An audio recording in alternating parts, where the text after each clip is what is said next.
नमस्ते दोस्तों, आपका स्वागत करता हूँ हमारे YouTube चैनल पे। आगे देखेंगे परकाया प्रवेश भाग 2। तो पहले हमने समझा कि चित्त की 5 अवस्थाएं जो बहुत इम्पोर्टेंट होती है उसको शुद्ध करना पड़ता है, तभी साधक आगे बढ़ पाता है। लेकिन इसके आगे का अभ्यास क्या है? इसके आगे के अभ्यास में जो है वो योगी शवासन का अभ्यास करता है। अब ये शवासन क्या है? शवासन माने शव की तरह पड़े रहना। लेकिन सिर्फ पड़े रहना क्या शवासन है? नहीं, इसके बहुत सारे अलग अलग आयाम हैं।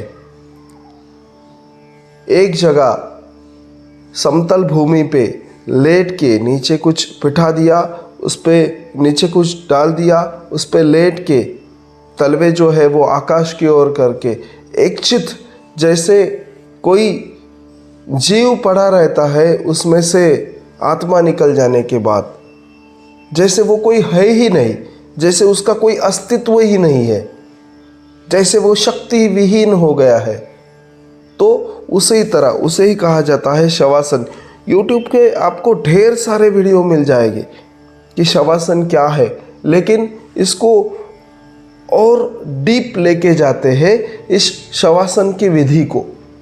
और जब इसको डीप लेके जाते हैं और अंदर और डीप जाते हैं, तब जाके यह एहसास बलवत्तर होने लगता है कि मैं यह शरीर नहीं हूँ।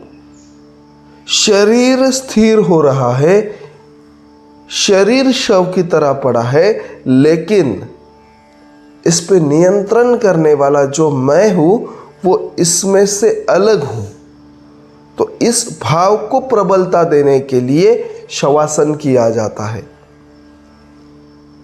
जो लोग एंजाइटी के शिकार है, जिनको अनिद्रा का प्रॉब्लम है, जो हमेशा बहुत ज़्यादा सोचते रहते हैं, वो यदि या बीपी का, हाई बीपी का, अटैक का, हार्ट अटैक का यदि प्रॉब्लम है, तो वो जो साधक इसका अभ्यास करेंगे उसको लाभ होगा। तो भाव यही है कि मैं यह शरीर नहीं हूँ, मैं सूक्ष्म शरीर हूँ, मैं इससे कुछ अलग हूँ।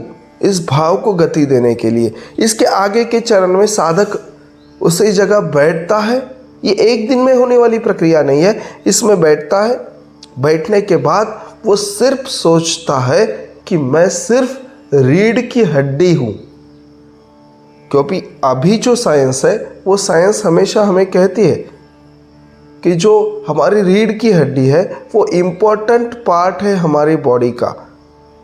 जो CNS है, सेंट्रल नर्वस सिस्टम, उसमें से बहुत से जो ये अहम कड़ी है इस CNS सिस्टम की। तो ये जो सेंट्रल नर्वस सिस्टम है ये बहुत इम्पोर्टेंट पार्ट प्ले करती है। तो फिर आगे हम सोचते हैं कि रीढ़ की हड्डी है, तो रीढ़ की हड्डी इसको क्यों सोचा जाता है? साधक का जो ध्यान है वो धीरे धीरे शरीर से हटके एक पार्ट पे आने लगता है, रीढ़ की हड्डी। तो ज्ञान से उसको देखा जाता है, ज्ञान के माध्यम से देखा जाता है कि ये रीढ़ की हड्डी है, सिर्फ रीढ़ की हड्डी। एक समय तो ऐसा आता है जिसका अनुभव मैंने स्वयं किया है कि हमें लगता है हम सिर्फ रीढ़ की हड्डी है, बाकी कुछ नहीं है, ना अंधेरा है, ना उजाला है, ना अच्छा है, ना बुरा है, सिर्फ एक पेड़ का तना जैसे खड़ा रहता है वैसे रीढ़ की हड्डी। इसके आगे के चरण में रहता है कि मैं सिर्फ दिव्य चेतना हूँ, मैं सिर्फ दिव्य प्रकाश हूँ, और वो दिव्य प्रकाश, वो दिव्य चेतना मेरे संपूर्ण शरीर में सभी जगह व्याप्त है। मैं सिर्फ शरीर हूँ। इसको अभ्यास कई सालों तक साधक करता है, यह भावना दृढ़ होते जाती है। और यहाँ यदि कुछ प्रॉब्लम आता है भाव में, या वो नहीं सोच पाता, तो उसको अलग से कुछ अभ्यास दिया जाता है। जैसे कि नहाते वक्त देखो, शरीर से पानी बह रहा है, पानी की जो बूंदे हैं वो पानी की बूंदे नीचे टपक रही है, शरीर को स्पर्श करते हुए नीचे जा रही है।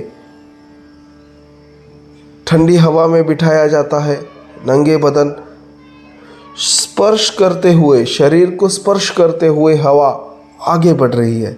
कौन से पार्ट को उसने स्पर्श किया? विचारों को दिखाया जाता है कि अब ये विचार आया, विचार गया, लेकिन विचार करने वाला मैं स्थिर हूं।